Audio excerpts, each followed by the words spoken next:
بسم الله الرحمن الرحيم. إنا أرسلنا نوحا إلى قومه أن أنذر قومك من قبل أن يأتيهم عذاب أليم.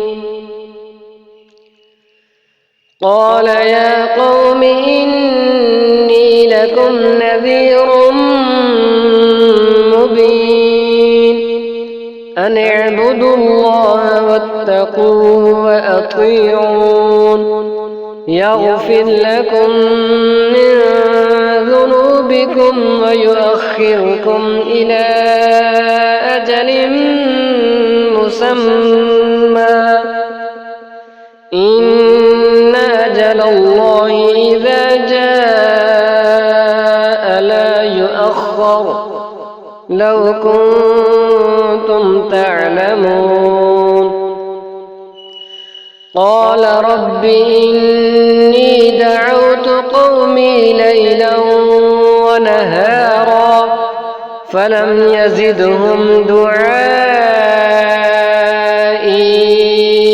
إلا فرارا وإني كلما دعوتهم لتغفر لهم جعلوا أصابعهم في آذانهم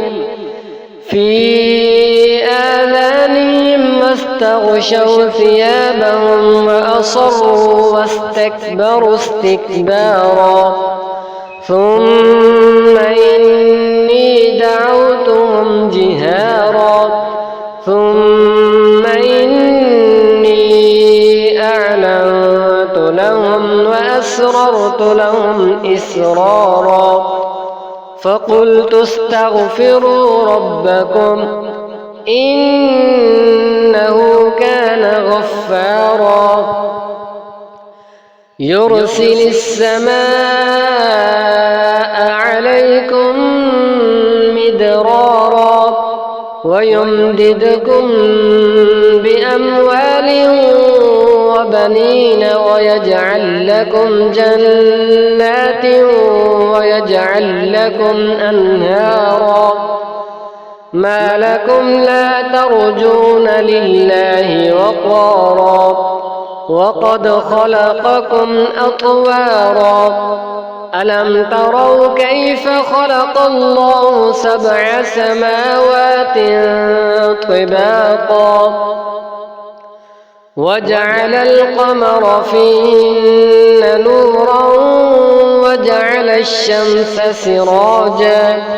والله أنبتكم من الأرض نباتا ثم يعيدكم فيها ويخرجكم إخراجا والله جعل لكم الأرض بساطا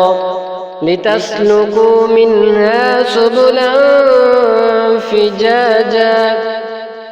قال نوح رب إنهم عصوني واتبعوا من لم يزده ماله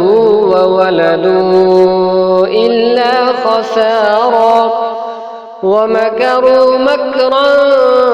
كبارا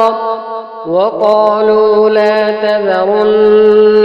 آلهتكم ولا تذرن ودا